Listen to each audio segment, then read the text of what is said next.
And we are live. It's webinar time. I'm really looking forward to this one. VoP in practice, where it actually works and where it fails. We're not going to talk all the nice stories. We're also going to talk real stories here. So it's all about verification of payee. It was introduced as an important new weapon against payment fraud. That's where we're going to talk about today. Quickly going to introduce my panel, then do a bit of housekeeping rules. We have Marie here, Treasury Masterminds community, longtime treasurer, will take the angle as a treasury expert in this webinar. Then I have Mathieu here from BNP Paribas in the fraud prevention team. He will take the banking side angle, obviously. And then I have Maxime, the VP of Sales of SisID. He will take the tech angle in this webinar. So that's really nice setup. We have all the three angles here. And with that, we can hopefully deep dive into VoP, what works and what doesn't. A bit of housekeeping to the audience. You can ask questions anytime. Put them in the chat at the right-hand corner. There's a chat button. You can put questions in there. And we also stimulate you to do so because we want to make this as interactive as possible. Your questions will get priority. Don't lean back because we do have a poll question for you ready for the audience. We want to hear from you as well immediately when we start. There should be 5 to 10 minutes at the end to answer your questions. Enough talking, let's dive into the topic. As said, I want to start with an opening poll question to the audience and want to hear from you. I'll put it on the screen, but some people, I got some feedback, don't always see it on the screen. So put it in the chat if you don't see the poll in your screen, what your answer will be. Where do you apply verification of payee today? Is it number 1, at payment only? Is it number 2, during vendor onboarding? Or is it number 3, I do both, best of both worlds? Or number 4, we opted out, we're not live with VoP. While you're answering these questions, Marie, let's start with you. What do you think the audience will answer, or what would you have answered? Well, coming from several organizations who have applied verification of payee in some stage of the payment process, I would expect them to say at payment level, because I think that's where most of the control is still being done. We still have a 4 eyes principle in most organizations, whereby we look at payments. There is a control from 2 financial controllers or a senior accountant, wherever that may be. It is then checked against payment batches or whatever information there is at hand. And the payment goes out based on good faith, based on controls, based on banks processing payments overseas. Yeah, that would be my feedback. So really at payment level. Yeah, clear. Maxime, are these results, what do you see with your clients? You talk to many clients, obviously, you get a broad picture. Hello, everyone. So my point of view could be a bit misleading, because as SisID, verification of that bank details belong to a company or a natural person goes way further than just VoP. Most of our customers decided to opt out because thanks to our solution, they are going further. So regarding our customers, it's difficult to say. I'm not sure I have the right view.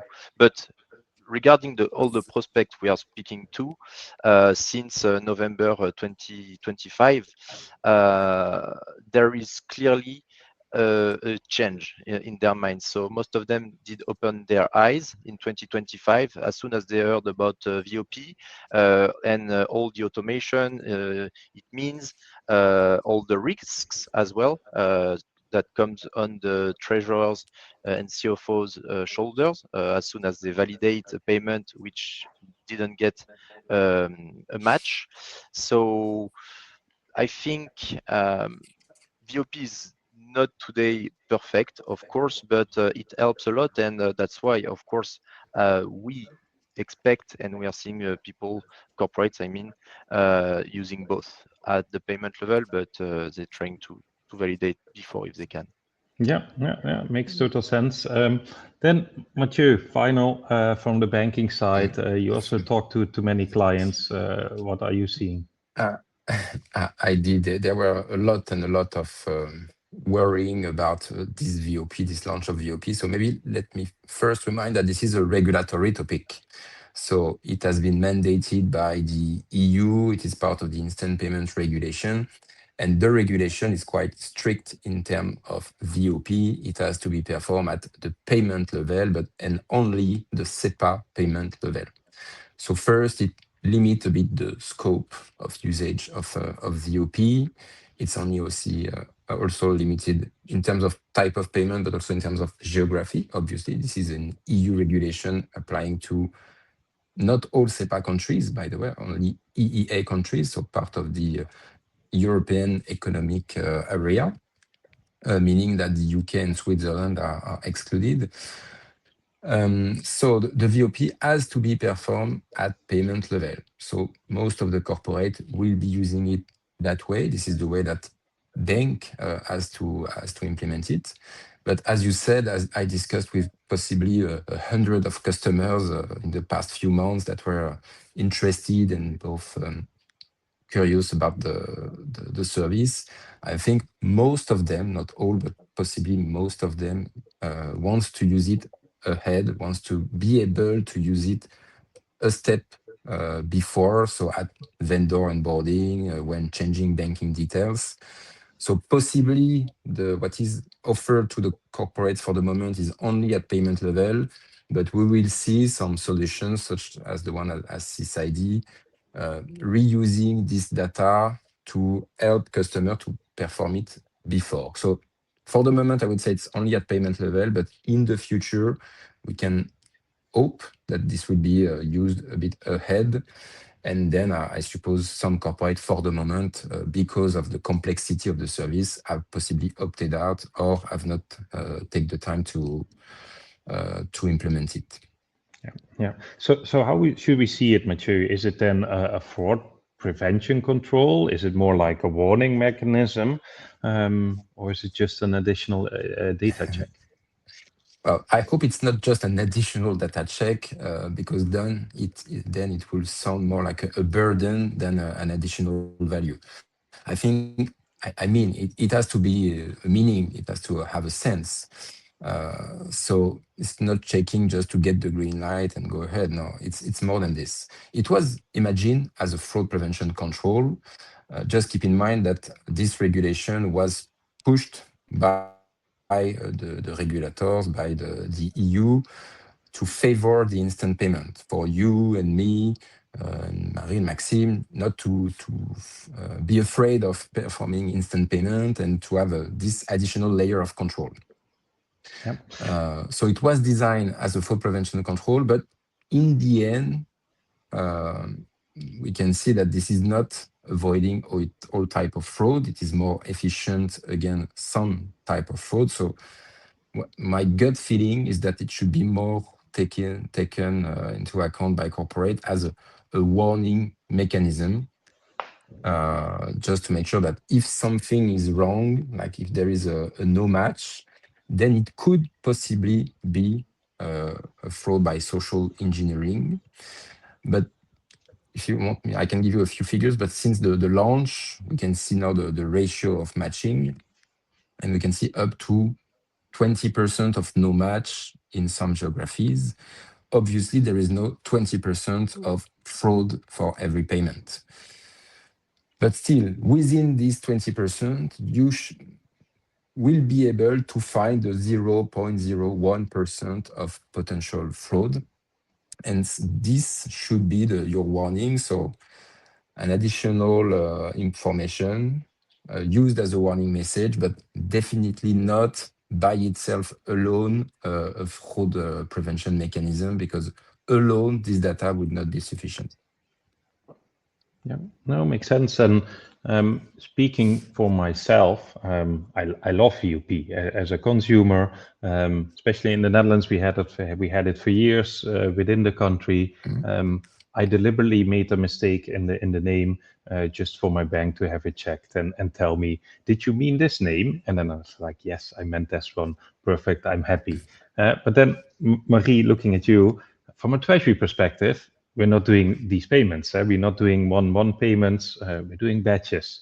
When VoP came, how did you see it? Were you cheering? Were you like, oh no, another regulation we have to comply, or somewhere in the middle? Well, I mean, honestly, from a treasury perspective, and I think also from a KYC perspective as well, I think there was a cautious optimism, really, rather than just excitement. I think treasuries or treasurers have seen other controls introduced with great fanfare that just didn't deliver, right? Some at KYC level, as I mentioned, where we still pick up the phone and do callbacks to verify. So the immediate question was always, and this is, I think, what was just explained very well, what is the coverage and what happens when it returns an inconclusive result? So indeed, we have a very strong, robust SEPA region, or at least SEPA payments where we know the IBAN length has a certain length, and there are certain characteristics. We have an IBAN will always be proportionally linear with the related BIC. But when we get to the Far East or to the Americas, whereby we have different bank account lengths and different banks and different types of payments, this is where things can get a bit messy, I would say. So those concerns are still there and still very valid. Yep, makes sense. Maxime, looking at you. So here a bit of a critique. The regulation, it was designed as a check at payment level. From what I hear, more for consumers, for B2B, for treasurers, it's a bit more tricky. And I hear also some treasurers saying it's just too late at the end of the process. So I want it earlier, and if I send in a big batch, this 20%, what Mathieu said, that's way too much. I can't be checking 20%. So looking at that, what should I be doing? Why is it too late at payment level, and how early should I move my VoP to?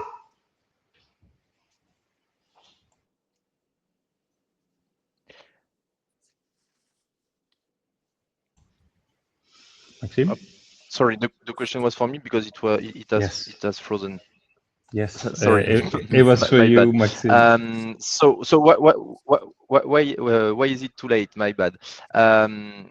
Maybe Marie could answer for me, because I think that for treasurer and from a treasurer perspective, it's always difficult to block an entire payment campaign when you have just 1% of the whole campaign which has no match. And there is some risks to say, okay, I will block everything because I'm not sure about this. I'm not certain that these bank details belong to this company, to this vendor. There is commercial risks, because if sometimes you don't pay, you cannot get the goods to produce what you need to produce. There is, of course, commercial risk as well in terms of relationship with your partners, etc. There's financial risk as well, because if you pay with delays, you can get some fees, and so on and so on. And that's why it's always risky, dangerous for any company to wait for the payment to perform the verification. And that's why, and I think I will come back to that maybe later, but it's important to have some recurrence in the control you perform in order to be, let's say, safe and confident in your repository once you will perform your payment. No, it makes total sense. Final question for you, Mathieu, and then I want to go through some 3 different use cases in more detailed, so treasurers can really have takeaways from here. What I hear from Maxime, is it then even fair that banks have to do VoP, because you can only check VoP when the treasurer sends it in, and you're like, I'm doing what I have to do, but you should be doing your own checks. Yeah, we have to do what we need to be compliant with the different regulation, and that's for sure we will do it in any case, even though in some cases we do believe it's not efficient enough or not the right way to do it. As I said, this was designed more for retail. So if you have in mind the user journey for retail, then through your mobile, through your web banking, then it's quite straightforward and it works quite well. You create your beneficiary, you make your single payment, you get the result, you proceed or not. But for corporate, it's not the same story. Corporates are doing those files, massive files. Um, so, which is why I think the opt-out capacity was added possibly at the end, just to make sure that for the good reason of implementing VoP, I will possibly be blocking a lot of corporate payments because I have to warn them of the results. So I can't disagree that indeed making VoP at the payment level is not relevant in any cases, and it will require from the PSPs, from the bank to be a bit flexible, to develop ways of consuming this service that will make it at least a bit relevant for it to make it work. And if we compare to the UK, which is a country that is more mature on the topic because they launched confirmation of payee back in 2016 or 18, for a few years ago now, they have not pushed to have it mandatory at every payment. They ask for a check to be made and they recommend to redo a check if you've not been paying this counterparty in the past 2 to 3 months.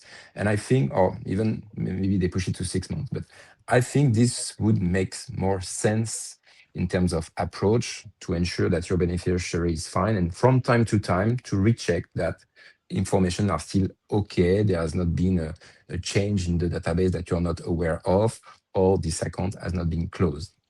So unfortunately, we are applying as it is, but I think it has been done better elsewhere. And we are also working collectively with corporates, with fintechs, and maybe with the regulator too, to improve the system to make it more relevant. Yeah, no, makes total sense. I want to now move into more detail. I have 3 use cases I want to go through: vendor onboarding, vendor master data changes, and finally also the opt-out use case. Let's start with number 1, use case 1, vendor onboarding. I think it has been mentioned a few times already. Let's start with you, Maxime. Take us through the ideal use of VoP during vendor onboarding. What should be checked before a supplier is approved or during approval? How does it work?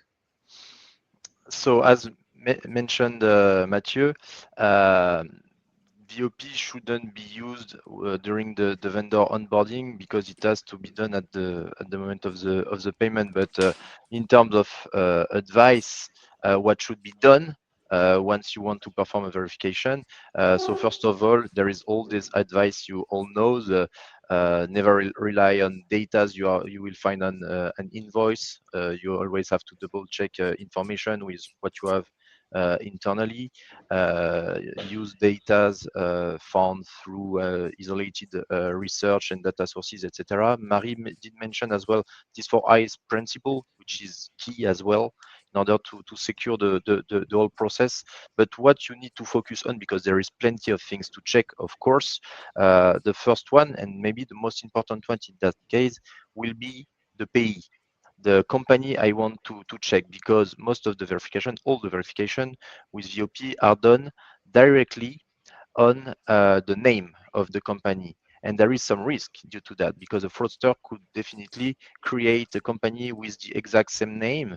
And thanks to that, they will manage to perform their fraud with a match. So we have to be very, let's say, to pay a lot of attention on that specific point. Of course, you can check if the company is reliable, if there is some sanction, is the company still open, blah, blah, blah. Of course, plenty of things. Then you focus on bank details. Bank details are bank details. The only real things you could check to have a bit of to be more cautious or not is the company based in the same country as the bank? Because sometimes it can be a bit strange to have, for instance, a company based in the Netherlands with bank details in Portugal, for instance. You have to be maybe more cautious to these cases. And last, final but more important one is the match. Does these bank details belong to the company? And you can check that yourself. You can use VoP. You can use plenty of solutions, but this is the key. And once you've identified that, you can feel that you're secured. But once more, always important to stay humble when you face fraud, because as I said, you can get a match from the bank, unfortunately, which could be still a fraud. Mm-hmm. Yeah, and that's the key part here. Mari, looking at you, I don't think many treasury organizations, accounts payable teams would use that and do a VOP check during onboarding. What's your opinion? Why is that the case? Well, I think it's because the onboarding could be cross-functional in some organizations, right? We talked about treasury and payment controls, but it is procurement or /KYC that owns the relationship or the supplier relationship, and accounts payable owns the process itself. So in that sense, there's no clear end-to-end accountability. And in that vacuum, the friction of adding a validation step is just easier than, you know, to avoid than just to justify. So when it comes to real ownership on who does the onboarding and who does the validation, who owns the master data, I think there's a lot of questions of who does what and who points the finger to whom and whose responsibility and accountability it is, especially when organizations get bigger and bigger, and where the vendor master data has just become thousands and thousands of rows that are just unmanageable. Yeah, that's the problem. Mathieu, can you help? If I would send my complete vendor master data to you, would you be able to check it, or would the bank have something like, okay, not on me? Well, there are several ways to tackle this topic. First, VOP is the new thing, but there were some pre-existing service before VOP. You mentioned one in the Netherlands that exists for the past few years. There are similar tools in Italy, in France, in Poland, in Portugal. So those were already there and live. The only complexity is that you have to connect to all different local service, and this is where possibly companies such as SisID will play this role of a aggregator. So we are able to deliver this service directly to corporates, but we also recommend partnership with fintechs that can work on this part. Now that we have the VOP, well, there will be different ways to consume the VOP. There is the VOP, what it's called on the fly, that is linked to the payment.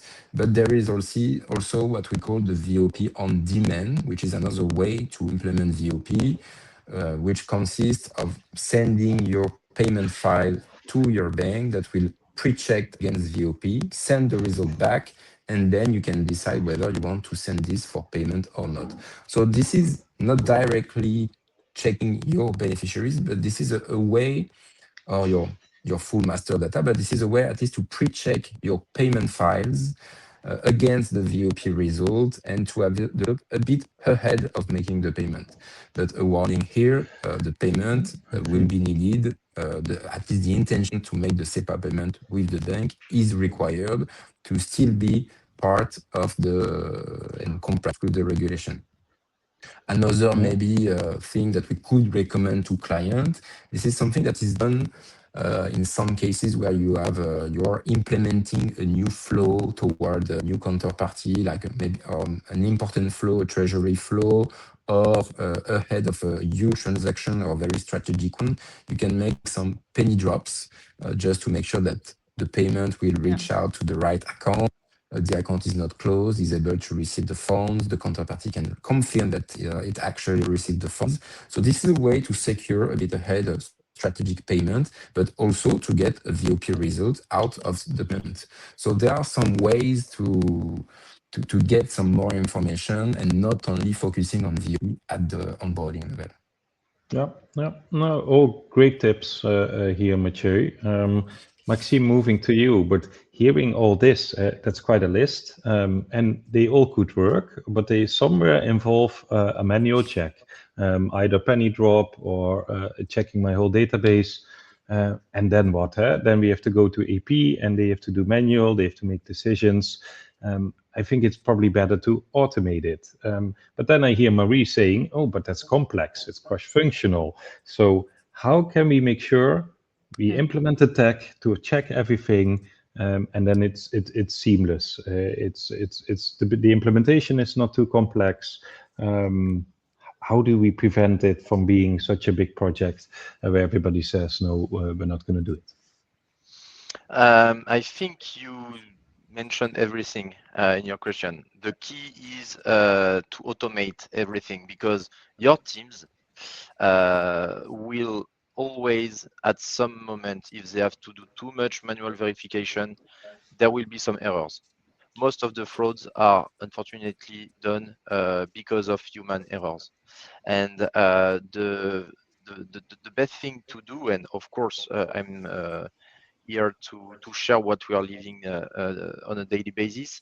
Most of our customers did implement some verification from the very beginning of their purchase to pay, but not only, till the very end. And I was speaking about recurrence before, but being able to, thanks to automation, perform a verification on the company, as I was mentioning before, on the bank details and on the match of these two data is definitely the key.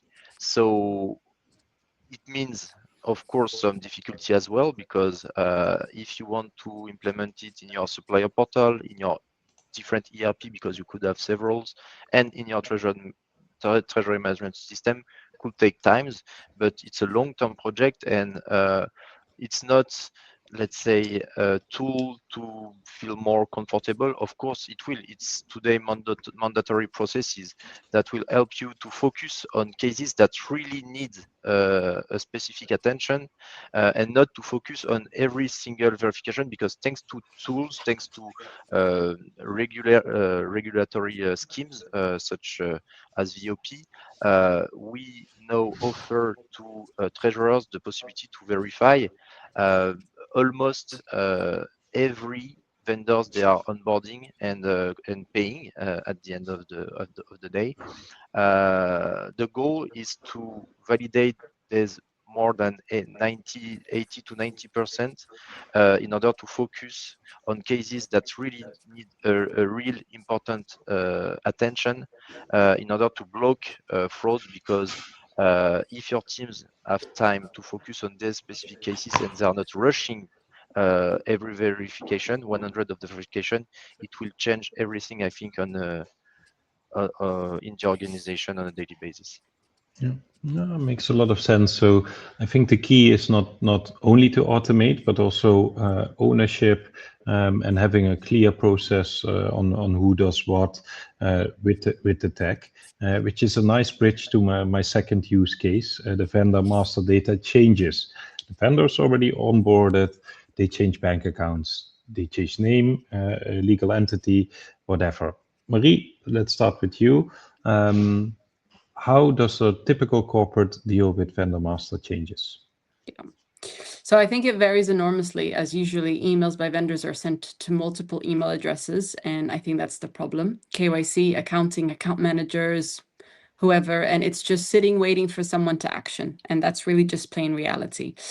Get the right approvals in place, etc., etc. For some organizations, there is a formal process in place where only one department is allowed to update the master data, which is again a control with IT that you really need to drill down and have set as your foundation first. In others, request arrives by email. Someone in whatever department, this could be IT or someone in AP updates the record, it needs to go through approval. However, in most cases, it does go through without any independent check, and that's the inconsistency. And I think what we also sometimes forget is the urgency. And that's where the vulnerability comes in, right? Everything is always urgent, especially when an invoice is received late for whatever reason, or the whatever reason there was a dispute and we did not pay on time. And then on top of that, there's another change into the invoice and it just comes in and we need to pay it now. And then we forget all of the other processes in place and it just needs to go out the door now. And I think that's where the vulnerability is. And fraudsters know that if they target enough suppliers across enough companies, some of those companies will have weak processes. And that's how these things, they just go through, unfortunately. Yeah. So that's the pain point, and that makes sense. I've seen it a couple of times from my perspective as well. Maxime, how do we solve this? How do we make this independent and bulletproof? I think Marie said almost everything. We shared the, let's say, good practice in terms of verification, but fraudsters are always using, or almost always using, this urgency effect to perform their fraud. And it's of course easier said than done, but it's important to always rely on processes, never bypass established controls, even if it's key and somebody is threatening you that you will lose your job, that you could as well face trouble with police or any other regulators, etc. So I think just staying calm, keeping the control, and performing or deploying the processes on a, let's say, a calm basis, and of course giving access to your teams to tools that allow you as well to identify, by thanks to a single click, either yes or no bank details belongs to a company, natural person anyway, will definitely enable them to be more confident and to feel, let's say, to feel safe against this type of urgency, because we are now almost in July, and we all know that during July there is a lot of people in holidays, and that's at that exact moment that fraudsters will arrive and say, oh yeah, your boss is not there, but you have to pay that very quickly. And without anything to perform verification, some people could unfortunately pay the wrong person on the wrong bank account, and that's a pity, but that's the reality. That's not only a pity, that can be quite costly as well. Avoiding only one fraud can save tens of thousands. Mathieu, I want to hear from you, because I've seen an example lately where a company opened a bank account in Lithuania or somewhere in Europe, doesn't matter where, with the name Amazon, and the O was slightly different, but it was called Amazon. So they sent invoices in the name of Amazon. So VoP check is perfect, because the company is named Amazon. So the company thinks I'm paying Amazon for whatever services Amazon. Can we avoid this? Is this something what the bank can do? What examples do you have? Yeah, I see. This is a very interesting point, very important one. First, because as a banker, let me also highlight that what you are saying is true. For corporate, the change of banking details, so a request for a change of banking detail, is the key moment where most of the fraud, especially fake supplier fraud, but which is the fraud affecting the most the corporate. So this is the key moment where fraudster will act. So in this case, obviously, you're pointing to a very interesting fact that the name matching, which is the base of VoP, is actually one of the weak points of VoP. This can be quite efficient, but against only certain type of fraud where there is social engineering and you're actually paying a totally different account from the one you expect to be paying. So it works quite well for the fake salary and fake salary, because in this case, it's sometimes very difficult to open an account under the name of the salary. But we, as you mentioned, see it more and more that fraudster will manage to open an account which is very close in the name of the company. For a salary, it's a bit more difficult. You need to have IDs, but I guess with AI nowadays, everything is possible. So in the future, there will be possibly be able to open an account under any name. But yeah, you're right. It's now more and more easy to open a new company. Also because VoP is not only checking the legal name, VoP is also checking the commercial name.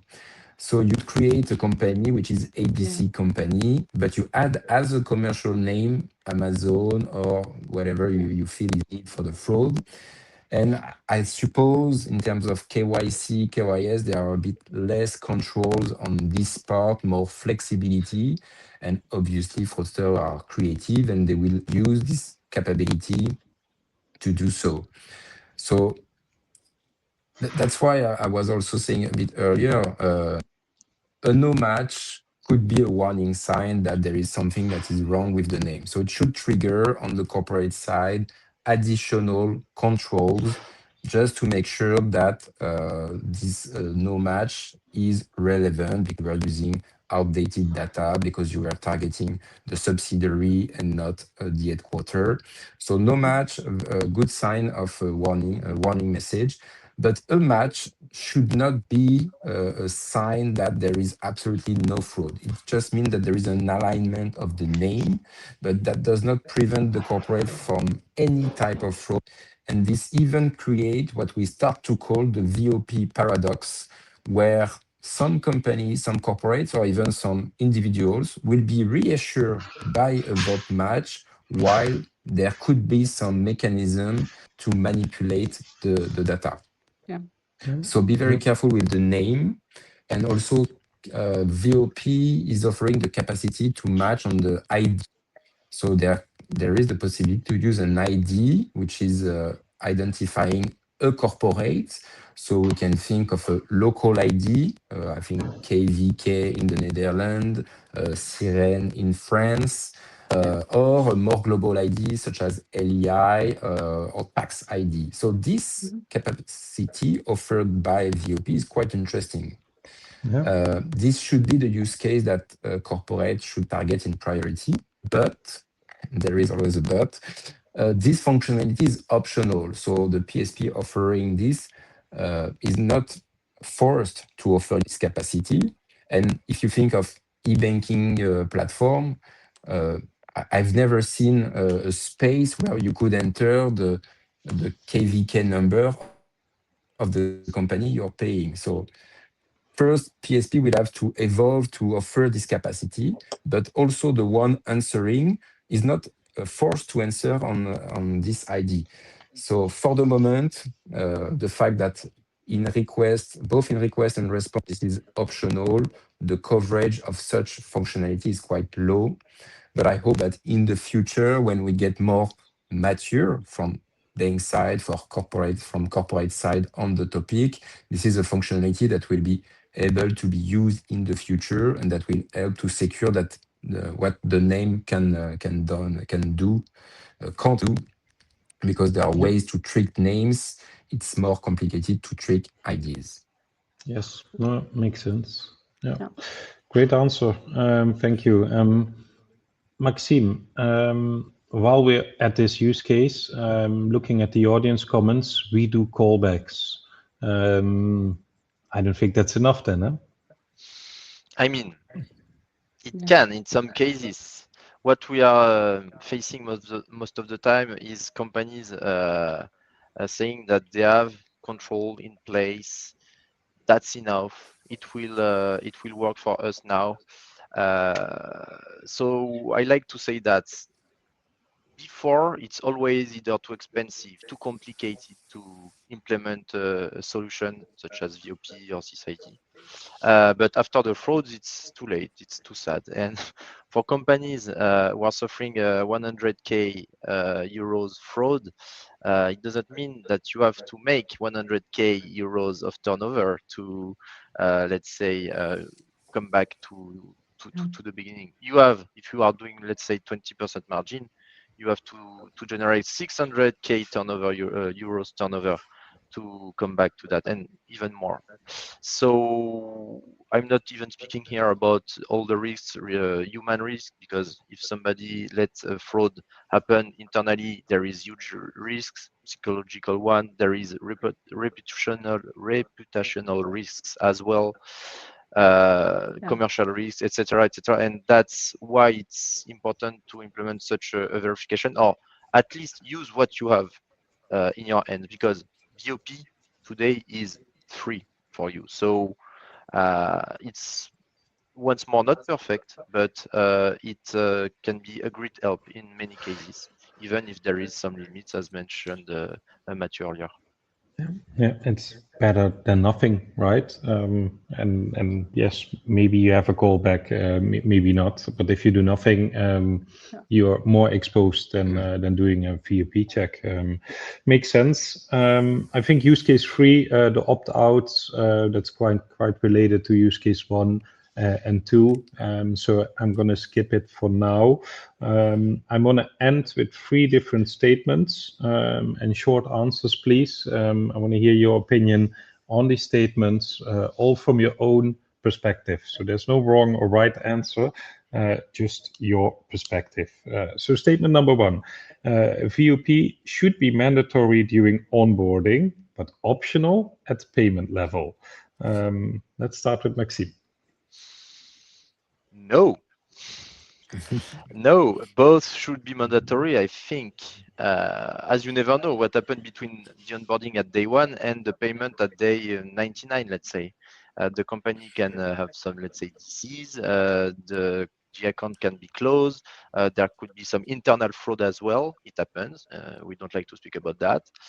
You could be hacked by scammers that enter your repository. So sorry to say it again and again, but recurrence is the key, and you have to perform as many controls as possible. Yeah, okay. Makes sense, makes sense. Mathieu, would like to hear yours. Well, Maxime is making me thinking, yeah, because I agree on the principle, like from corporate, from what I heard, they would like to do it a bit ahead. When they're on board, it's operationally speaking much easier. It makes much more sense. But indeed, fraud can happen at every stage of the procurement to pay process, at the onboarding, at the change of banking details, at the payment. So in this sense, using it at both moments could be a way to maximize the security. But then I just remind that as PSPs, what we are asked to do is to do it at payment level. So not ideal, but maybe it's maximizing the security, because then you're sure that when money goes out, you have the validation. It's sometimes too late. I suppose this is the opinion of Marie, but it's at least sure that you have it in most cases. Yeah, okay. Marie. Yeah, so I agree in principle. Yes, I think it should be mandatory during the onboarding, which is, in my opinion, the point of the highest control value. Is when the data is before the data enters the system, because once the data is entered into the system, there's all kinds of messy controls and other political things that need to happen for data to be changed. So if we can trust that the data that we have is correct technically, so no fatty fingers, we need to make sure that IT it has a helping hand here. And I'll try to make this very quick, but I wanted to elaborate on this in one of the use cases, is whereby we know all the IBAN lengths for all of the countries, right? There's a whole list there. The IBAN length for the Netherlands is X amount of characters. If we have an IBAN to enter that is 1 character more or less than the amount of characters, then already the system should check that, hey, there's something wrong here, you should check that. And then we can get to the human error where we can say, okay, it's fatty fingers or whatever else that may be. So a payment check on the data that you already have, trust that is a system or having a reliable upstream. So knowing that your data is correct, and that really starts with the onboarding and the master data, makes the final checks at the payments all the more reliable and all the more trustworthy, because when a payment fails, it is mostly Treasury to blame. Yes, unfortunately, So, yeah, because we're unfortunately. at the end of the chain. Yeah, That brings me absolutely. to my next statement, and you can start on this one, Marie. Vendor master data governance is the weakest link in the payment process from a fraud perspective. Short answer, please. Yeah. It is a check. It's not a control environment. I 100% agree with that. Without a clean master data, you cannot properly change anything, and you can also not make sure that you have a cross-functional governance. So if it's what you're looking at, catching problems that shouldn't have reached that point, or you're missing the ones that weren't be designed to catch at all. So I don't think VoP alone will not materially reduce the payment fraud itself. Yeah. Maxime, how about you? To me, fraud isn't prevented by technology on its own, not by policy alone neither. I think it happens when strong governance is backed by trusted and automated verification of the payment data, clearly. Yeah. Okay. Mathieu, how about you? Just one point on my side, but I don't think the vendor master data is the weakest link. It's more sometimes the absence of link between all tools, making sure that the one at Treasury making the payment has the information and is aware that there was a change at the master data level. And we see often that when something wrong happens, is that because teams are not communicating enough, and possibly this is because the tools are not communicating enough.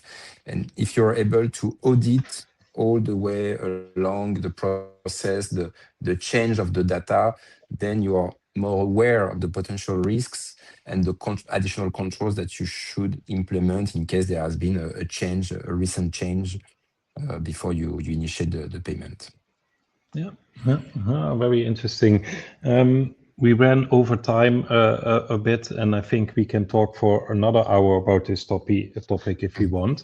But to quickly summarize is, from what I've heard and learned, VoP is for now regulation only at the end of the payment level, but that's what the regulation describes. Not always useful for the treasurer itself. We're small teams, we can't handle the workload already, so we can't handle vendor master data fully at the end of the process. So we take it back, vendor master data, do some checks there.